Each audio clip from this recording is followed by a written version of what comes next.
Assalamu alaikum wa rahmatullahi wa barakatuh everyone. It's Abdul Azim and let's talk about today's inside story of the Parliament's monsoon session.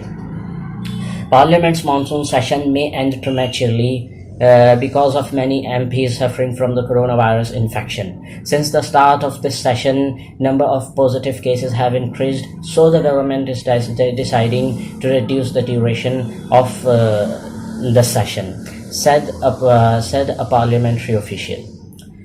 The monsoon session of the New Delhi Parliament began on September 14 and was scheduled to last till October 1st. But it's being speculated that it may be adjourned before then.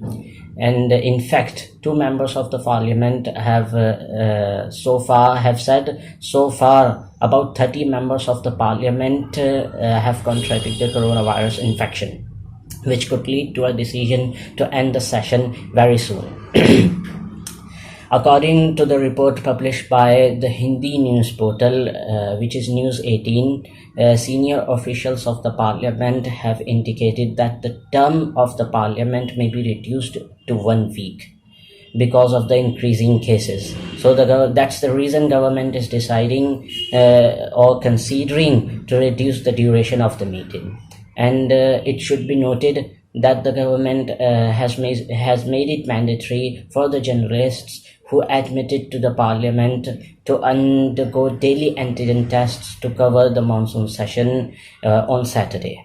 The secretaries of the lower house and upper house, Lok Sabha and Rajya Sabha, have so far not responded to the question of reduction the term of the house. But the way MPs are suffering from the infection is affecting political leaders as well as government officials and officers. There is an atmosphere of fear. It's noteworthy that the Nitin Gadkari is a key figure in Modi's cabinet, and he is also found to be a corona positive. So that's the story for today, guys. If you want me to speak on more topics, let me know in the comment section below. Drop your like, share it and subscribe it. I'll see you in the next video.